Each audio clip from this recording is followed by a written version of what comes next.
Hello and welcome. My name is Nadim Abbas on behalf of BIM Beyond Borders. Today I am hosting Dr. Vitaly, our AI expert of the field, specifically in BIM. So he's joining us from Dubai. Hello, Dr. Vitaly. Welcome to BIM Beyond Borders podcast studio.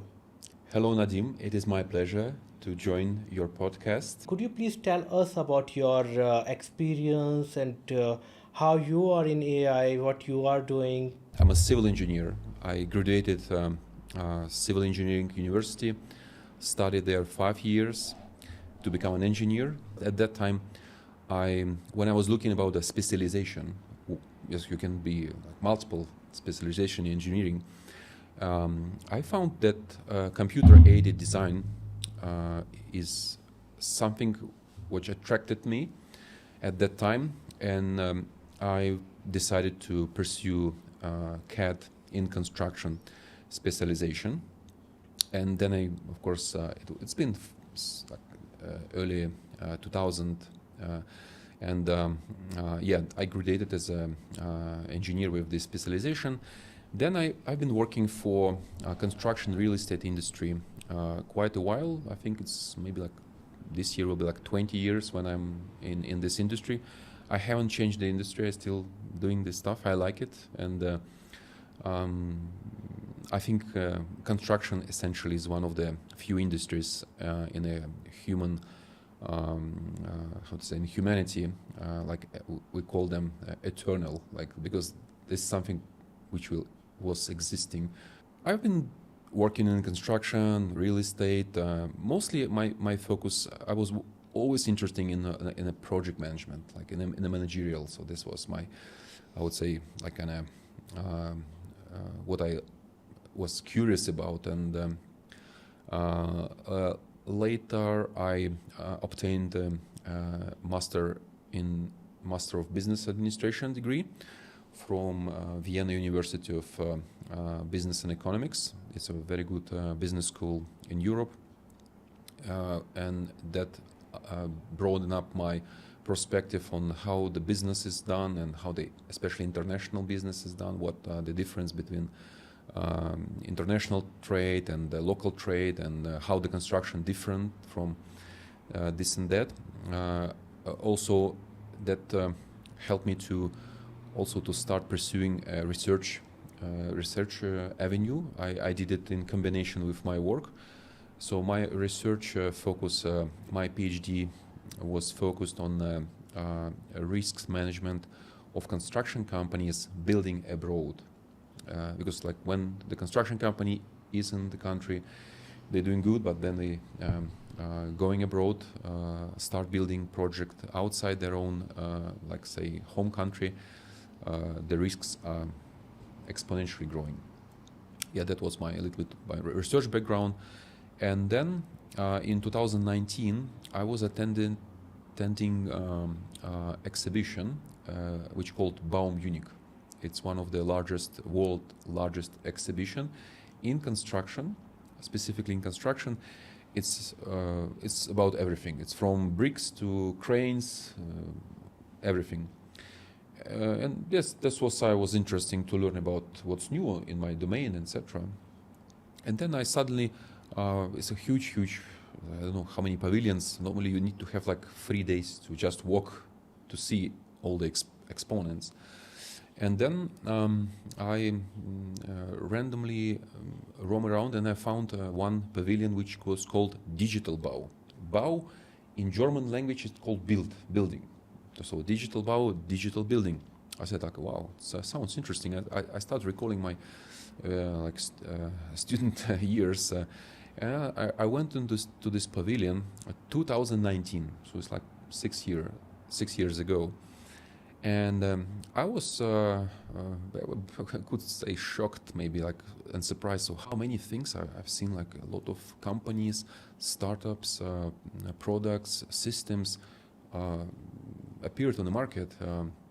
Of course, I was aware about the BIM concept itself, but then I start seeing way more interesting things, like some project management platforms, specialized scheduling software, some kind of machine vision, computer vision devices for the health and safety. Yeah, and then I woke up next day. I said like, it's something I need to do something, because otherwise the world will move and I will stay. It's that I think it's called like a FOMO. I'm sure maybe some of the listeners they have the same feeling about AI nowadays. It's the same stuff. But at that time they call it prop tech. This was like I think 2018. This concept emerged to the market, and then start like spreading around, and a lot of investments go into this. Yeah, and then I met my company, which I work for now. It's back in the days that was quite a small, like a startup, PlanRadar. I met the founder on this exhibition, so I had some conversation. I said like, wow, it's like amazing. You have this product. I haven't seen something like that before, and you should definitely expand it, like to educate people, bring it to the market.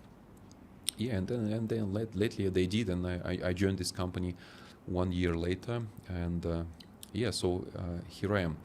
So for the past almost 6 years, I've been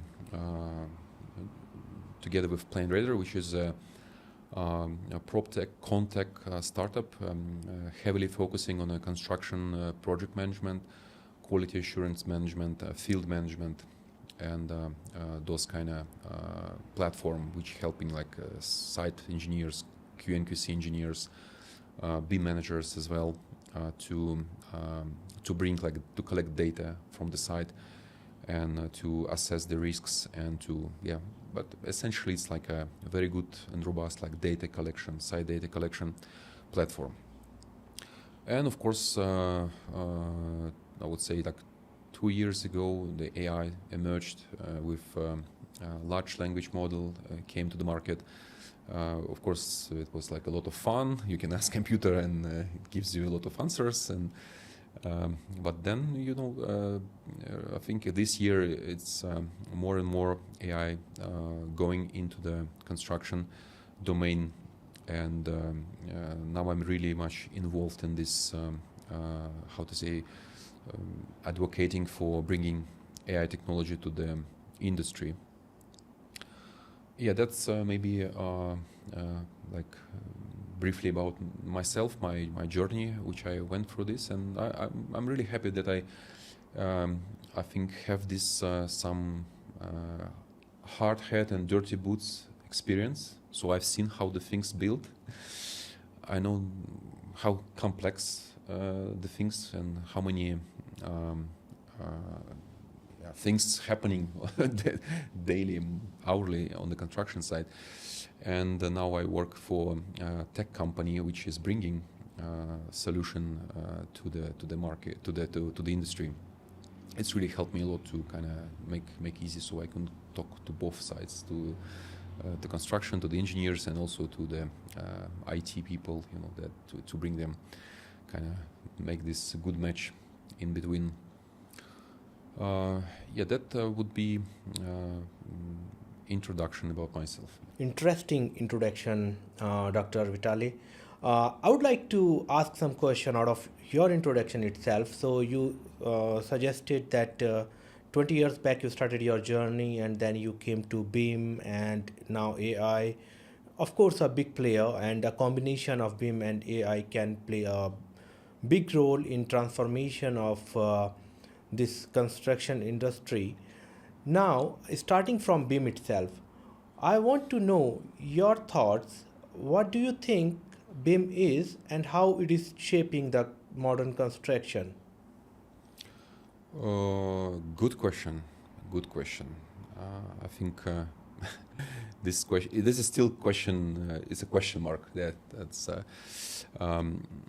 I think my first touch point with building information modeling was around 2014, and it was in when I first heard about this concept, like learn about this concept. Of course, as a trained engineer, we've studied a lot of computer graphics, 3D modeling, and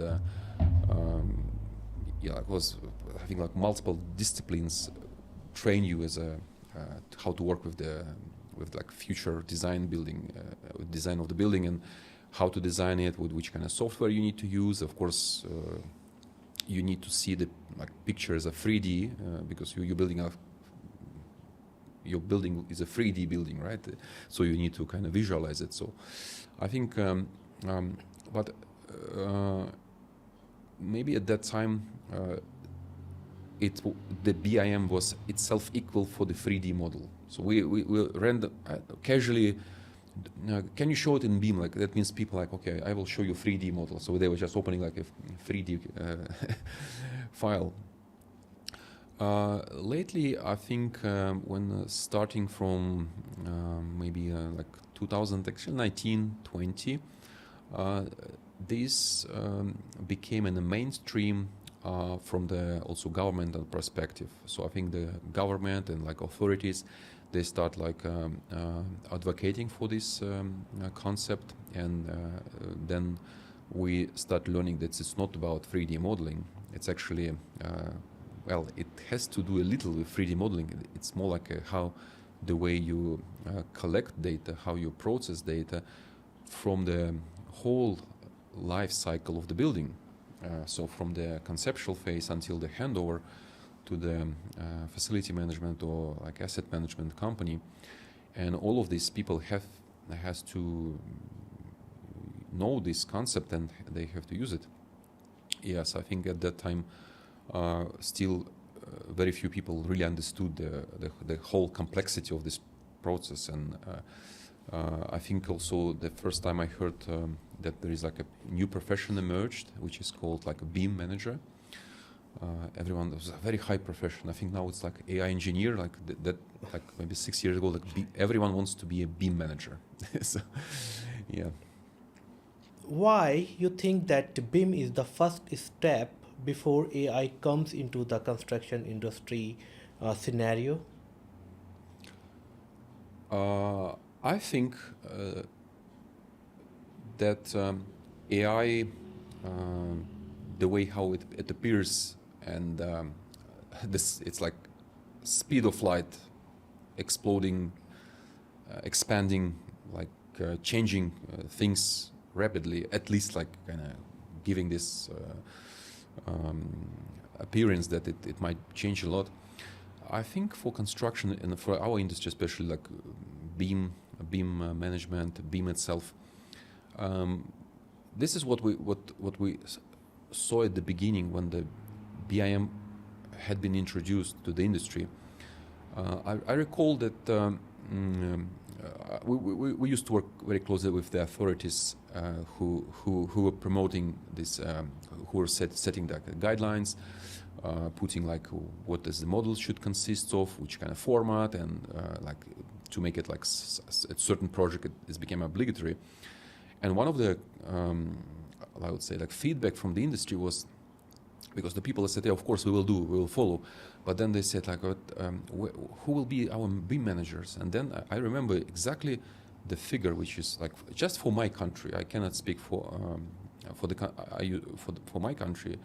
For Russia, it was estimated that we need 240,000 BIM managers. It's a new, good, right? So it's a lot. It's like it's like a city, size of the city. And then the second was how we get them. We need to train them, and you cannot train those people like through the short courses. Like, okay, you go 3 months, here you go.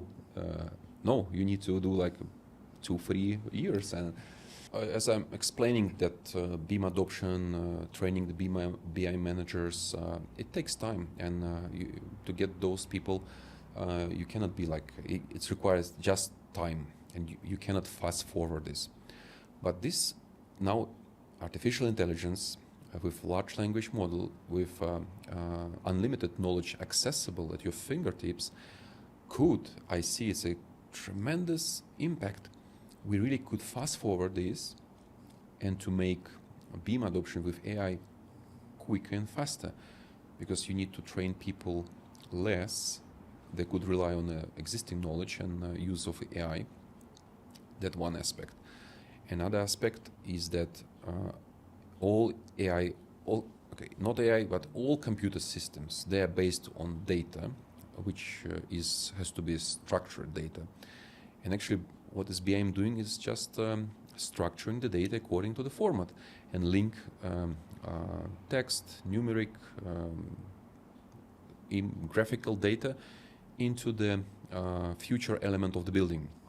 And having AI system that could be really, we could make like big leap instantly, like jump, like skip certain steps, and to get closer to the really wider and more deep adoption of the BIM technology. But again, BIM is the first. You cannot build anything AI in construction without BIM. BIM is the foundation of everything. Data filled with the BIM standards, BIM processes is the foundation for the future AI system, which of course could help make things way faster and to help engineers and BIM managers to manage these processes instantly. So, Dr. Vitaly, what are your thoughts about BIM, how it could be beneficial at planning and design phase? I think each and every project, they start from some kind of conceptual design or even like some sketches where of course, like we have like a land configuration, and then we need to of course, we understand what will be the purpose of this land, what are the best use of it, and what are the limitations, this like constraints of from city, from the municipality, and then of course, that maybe BIM could help. There are some tools available for this, how to create, but I think it's more like, this is a very interesting process, more like creativity where the architects and real estate developers play around the configuration, the vision, and there's a lot of creativity comes. I think here BIM is maybe a little bit like on inception phase. Maybe we can think about, but not like using this phase. Then we need to do like a preliminary design or like conceptual design where interestingly that how we say the construction always pays for the mistakes of the designers, because there's something what was designed then we have to construct, and they found out that maybe it was not ideal, and that looks nice, it's beautiful, but then how we will build it is curved, shaped, or I don't know, like to evaluate those aspects when the people from different discipline, engineers, architects, MEP engineers, even like commercial people from the commercial, and people who will take care about sustainability, who can sit together and on a visual model start to collaborate. Actually, BIM, this is the first purpose of the BIM, to multiple stakeholders, which of course any significant construction project has. They have to collaborate within certain environment, and of course to have a visual representation of what is going to be built. So this is exactly one benefit, is to make good collaboration at the initial phase, and then this collaboration will be carried on with more sophistication, with more stakeholders added to the project. Then comes to planning. How we say, there is like a good proverb, if you need to measure 7 times before you do 1 cut. That means like the planning, it's like sometimes it's being not really well thought, and we maybe like project is in a rush, we want to start tendering, we want to do this and that, like maybe, but the more it's properly, it's thoughtfully planned, the less risk of delays, of design change, of all kind of problems which might be project facing. And I think the planning itself is also crucial. Like for example, if you will create like a project schedule, like a master schedule for upcoming project or like a program of several projects, the BIM could help you to calculate with quite a good precision about like the timelines, the resource constraints, and to end of the day, it will be the more detailed plan prepared at the initial phase, the easier will be the executional phase. So, Dr. Vitaly, I'd like to ask about your experience that what are the key barriers stopping BIM to be implemented on construction sites? I think there are three major constraints which are like blocking the BIM. So I think at this moment, like as the state of like current state, that I think 99% of the people working on a construction project, I mean like in a, maybe like engineering like level, they know what BIM it is, why it's important, and they are very well aware about this. So when it comes to construction, where all the fun part starts, when it was very nice to sit in a beautiful office of architects in a headquarter, to see the models, to use a very nice equipment. Number one, equipment. How construction site which will be the medium to use the BIM? Do we have like good equipment, powerful computer, computation power, and all this access? Second is it's still, we could provide this equipment, this software, they could open up and see, but is there any procedures for site people how they could use it, except just viewing it?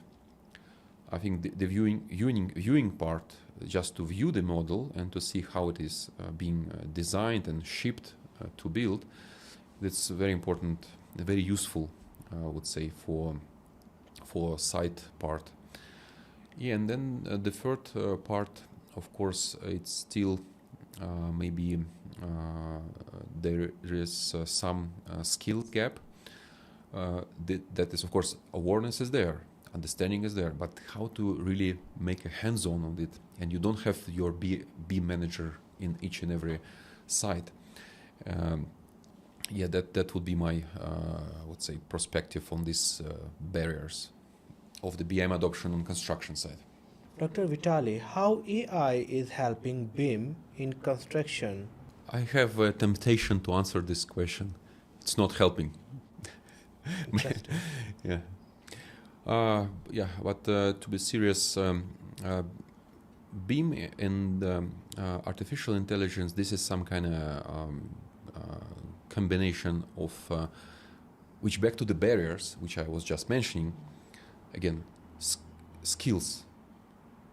Before you need to get these skills, you need to have training, you need to run through the courses, but now AI could answer question about your model and you can use non-engineering language. You can use the natural language, and AI could give you good answers. He can ask what is the how many columns with like 90, and it gives you immediately the answer.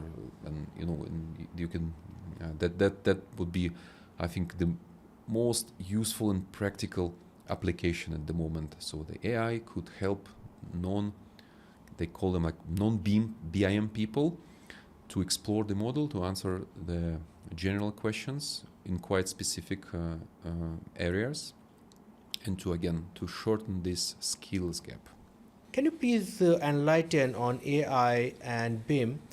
How AI can impact the BIM workflow in near future, or is it impacting? It's a very good question. as BIM workflows, they're quite sophisticated, and on an executional stage where the as-built documentation is being produced, and actually as-built has to be matched as designed, and if it's not, then it has to be kind of recorded and tracked.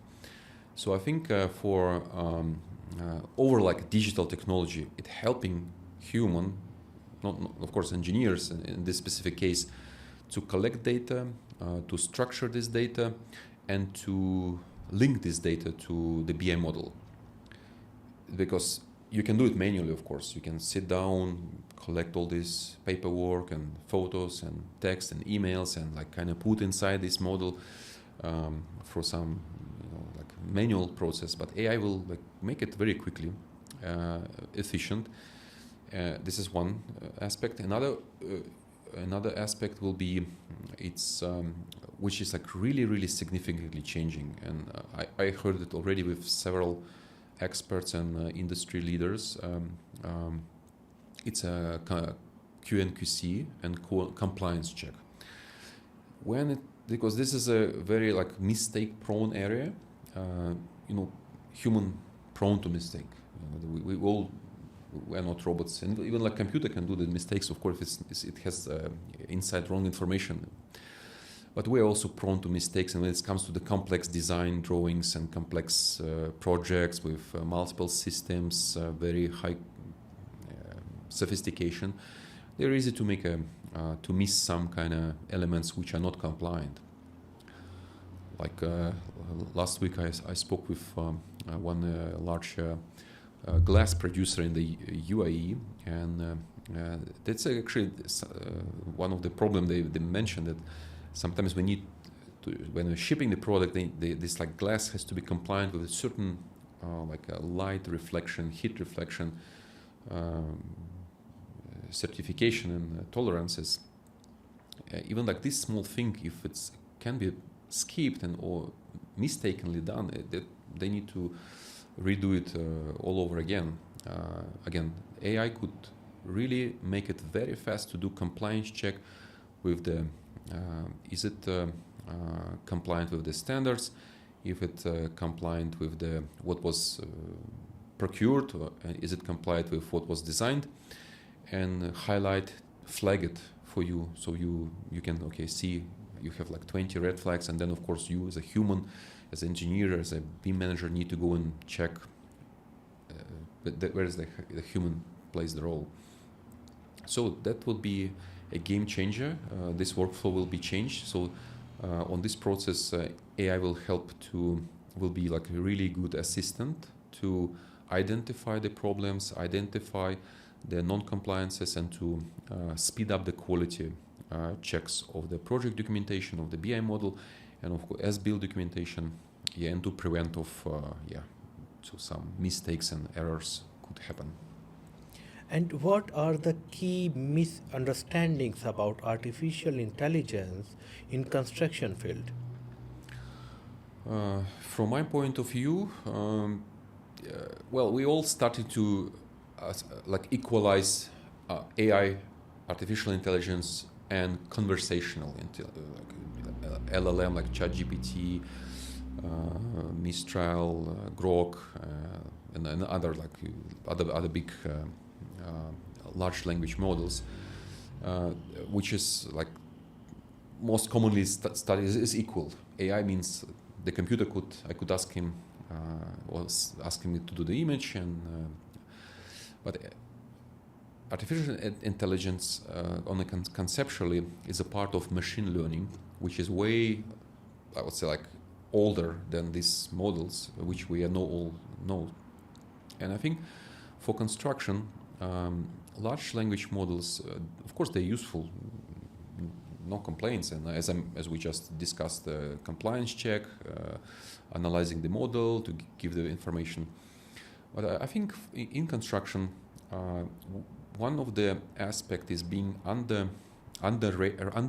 I would say, from my perspective, is a vision, machine vision, which is it's also artificial intelligence. When the computer could analyze the image or video stream, pictures, and identify, first understand what is on the image, and to create some kind of workflow if the image is not is reflecting some kind of problem or issue or something like that. For example, artificial intelligence as machine vision is being used on the cranes to monitor real-time cable, which is being, of course, pulling up and down and lifting heavy loads and etc. And of course, it's wearing off, and there are some thresholds when the cable is being wear off on certain amount that is becoming dangerous. You need to replace it. So that is very, you can imagine like, I don't know, like a 30-50 meter crane and all these cables. So this device looking after the cable, and it sees, computer could identify, okay, there is like the thickness it's getting thinner here, so we need immediately alarm the maintenance team. They need to replace this. So that's, you see, it's critical. But also it's artificial intelligence. There's nothing about text, nothing about words. Second, I think, which is also very important, is the health and safety, of course. But these systems are very well known. Is of course CCTV cameras equipped with the machine vision, which identify if the workers do not wear like helmets, or they are missing the PPE, or they could go to the danger zone. Especially like this was like at the beginning, but now modern system, they could even, like, you can draw on the screen danger zone, and whatever, if someone heading to this danger zone, computer start beeping. And also they could add in more sophistication. The worker could have a wearables on their helmet, on on the vests, and this device could be like starting alarming that you shouldn't go there because it's a danger zone. Again, machine vision, predictive analytics.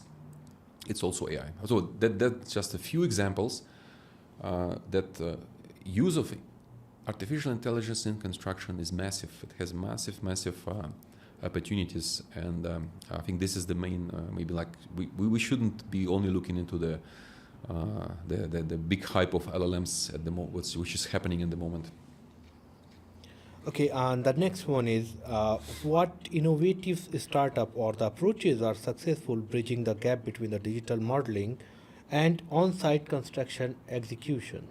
There are many startups appearing on the market, but we also should not forget the old folks, which were already existing maybe like for 5-10 years. They're also still a startup. They're also doing very good solutions, and I think now when we call startup is something like new innovative venture. Some people get together, they have an idea, and they wanted to change the things how it's done at the moment.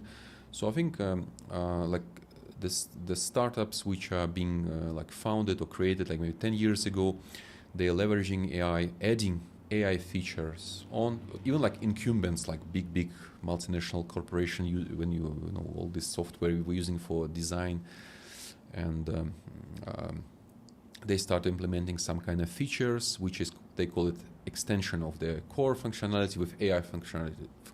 Maybe like most likely it will be like a co-pilots, assistants, etc. For example, in our company, we also implemented like AI assistants, which can like really could help you to find relevant information.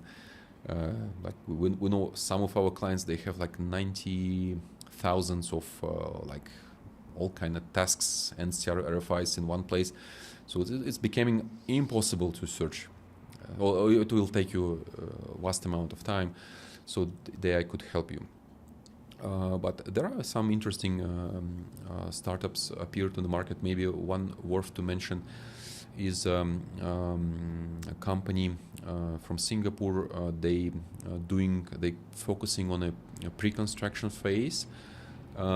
They do generative design, which is well-known technology, like generative design when it's not a pre-construction, like maybe like conception, when the project is being conceptualized, and okay, the shapes are being agreed. Like, would it be like 1 tower, 2 tower? How much floors it will be? What will be like? The core. But they help with the help of AI to make quite good and precise already at this stage calculations about how the structure will looks like, which kind of method you will use for the construction. Would you use like prefabrication? What will be like purely which kind of type of the columns will you use, the width for them, the rebar. So at that stage, normally it was not done. Like it comes like later, but this product would quickly make a rough estimation, and so the developer and the client could put a more precise estimation to the bidding documentation, and to avoid this kind of situation when the tender was on, and later they found out, okay, it's not. We need some more resources, more. That for example, one of the good use I recently saw. But again, it's not, now it's really interesting times for everyone. This every day you see something new. Can you tell us more about your company and its innovative solution for AI and BIM? Yeah, thank you for this question. We are PlanRadar, which is a software company. We provide a digital platform for construction management with the heavy focus on the field management, quality assurance. We have very robust and powerful mobile application. So this is actually how our company exists. 13 years. We're 13 years old. So of course, with the comparison with the like startup, which is only 1 month old, we like already old folks.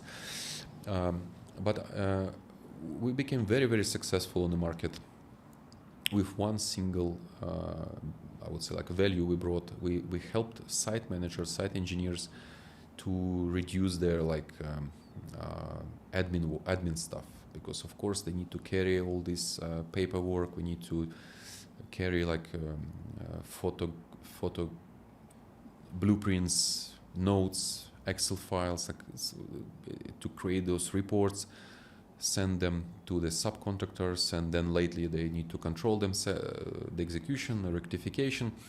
So this was very simple and I would say use case and feature. It was like really pain. We heard this pain from the people on site, from the engineers. And one of our founders, he's a civil engineer, so he felt this pain himself. And then this is how it started, and it's got very successful. So we became a market leaders in Europe, in the German-speaking countries especially. And at the moment we are working in the Middle East. This is our 5th year on the market, which is also. We're doing, I think, a very good job, very successful. We work in Saudi Arabia, in United Arab Emirates, and in other GCC countries. Yeah, just giving simple, easy-to-use solution for civil engineering to manage their, I would say, admin task, to coordinate between each other, to have one source of truth in their platform. And yes, of course, because we BIM Beyond the Borders, which is, I think, a really great initiative. It's a really great topic. We have a BIM functionality, and I would claim this, to my knowledge, again, I guess in my humble opinion, we were the pioneers who brought this BIM on the construction site.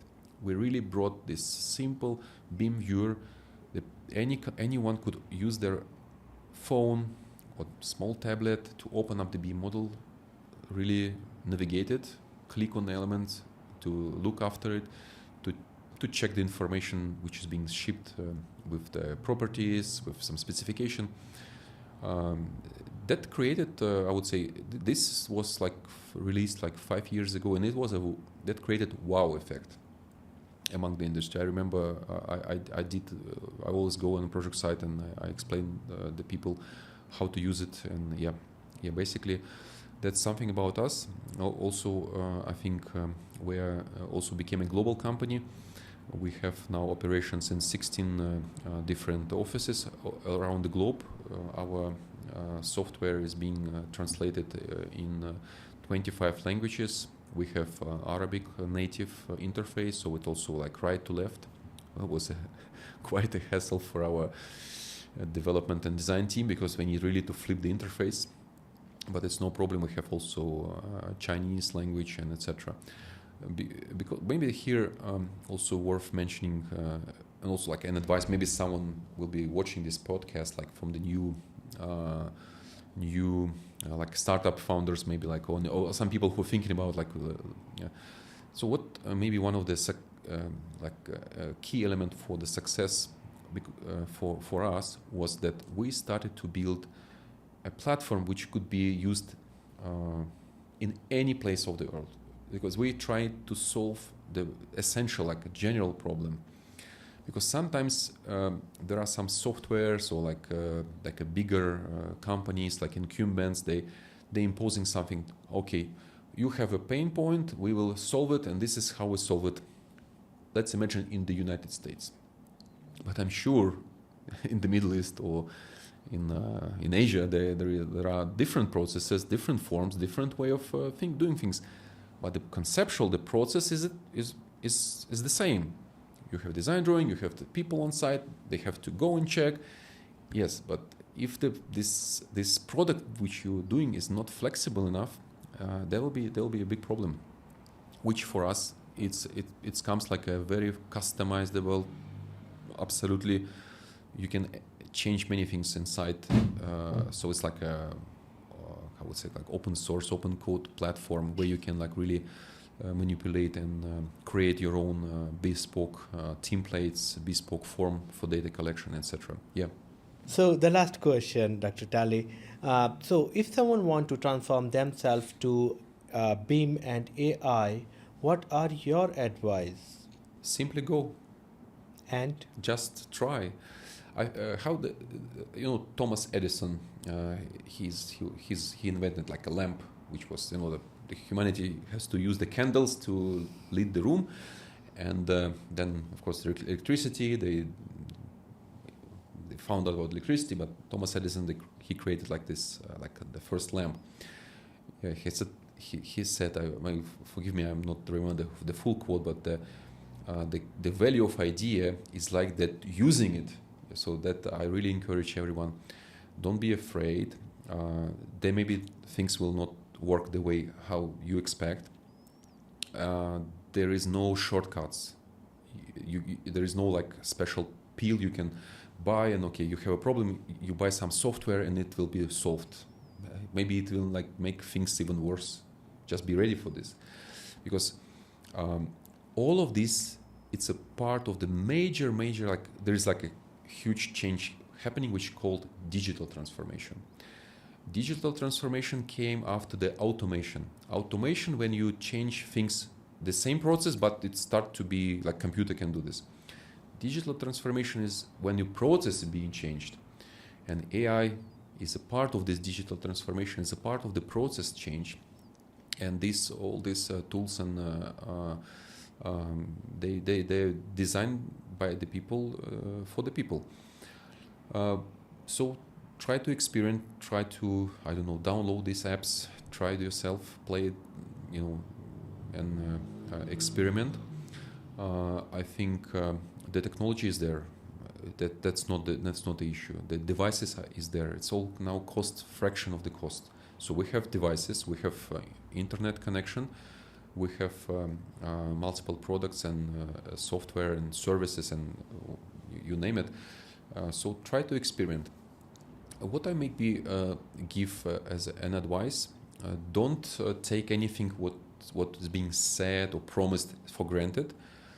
But we like as an engineer, we have quite a good like ability for the critical thinking, because no one will carry off from you your responsibility. And I think this is a good.